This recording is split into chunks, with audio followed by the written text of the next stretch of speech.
जासु कृपा यस भ्रम मिट जाए, गिरिजा सोई।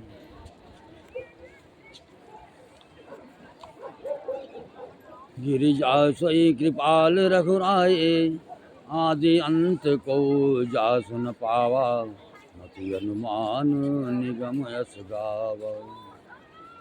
हे पार्वती, जिनकी कृपा से इस प्रकाश का भ्रम मिट जाता है, वही कृपालु श्री रघुनाथ जी है, जिनका आदि और अंत किसी ने नहीं जान पाया। वेदों ने अपनी बुद्धि की अनुमान करके इस प्रकार नीचे लिखे अनुसार गाया है। बिनु पद चलय सुनय बिनु काना, कर बिन कर्म कर विधि नाना।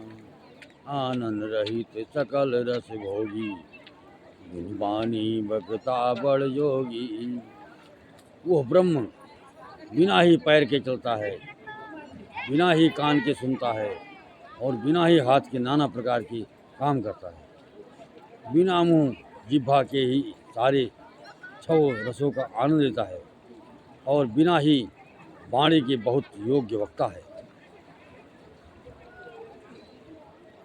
तन बिन परस नयन बिन देखा, ग्रह धान बिन वास शेषा। अस सब भांति अलौकिक करनी, महिमा जास जाय नहीं बरनी। वो बिना ही शरीर त्वचा की स्पर्श करता है, बिना ही आँखों के देखता है और बिना ही नाक के सब गंधों को ग्रहण करता है, सूंघता है। उस ब्रह्म की करनी सभी प्रकार से ऐसी अलौकिक है, जिसकी महिमा कही नहीं जा सकती।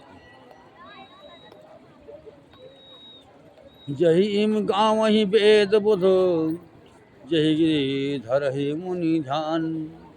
सोई दशरथ सुत भगत हिते, कौशलपति भगवान। जिसका वेद और पंडित इस प्रकार वर्णन करते हैं और मुनि जिसका ध्यान धरते हैं, वही दशरथ नंदन भक्तों की हितकारी अयोध्या के स्वामी भगवान श्री रामचंद्र जी। काशी मरत जंत अवलोकी, जासु नाम बल कर वो विशोकी।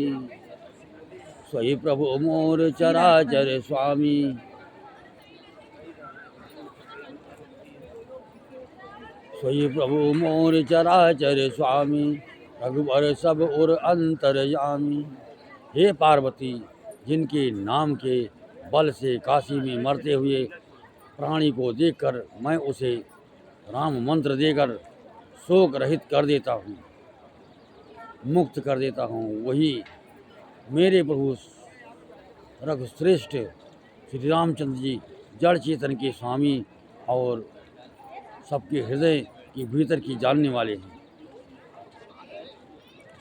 विवसहुन्यास नाम नर कहीं, जन्म अनेक रचित जगदहि। सादर सुमिरन जे नर करही, भव बारिद गोपद उतरही। विवश होकर बिना इच्छा के भी जिनका नाम लेने से मनुष्यों की अनेक जन्मों में किए हुए पाप जल जाते हैं, फिर जो मनुष्य आदर पूर्वक उनका स्मरण करते हैं, वे तो संसार रूपी दुस्तर समुद्र को गाय के खुर से बने हुए गड्ढे के समान अर्थात बिना किसी परिश्रम के पार कर जाते हैं। राम सु परमात्मा भवानी, तह भ्रम अति अभिहित तब जबानी। अस संशय जानत उर माही, ज्ञान विराग सकल गुण जाही। हे पार्वती, वही परमात्मा श्री रामचंद्र जी हैं, उनमें भ्रम देखने में आता है। तुम्हारा ऐसा कहना अत्यंत ही अनुचित है। इस प्रकार संदेह मन में लाते ही मनुष्य के ज्ञान वैराग्य आदि सारे सद्गुण नष्ट हो जाते हैं।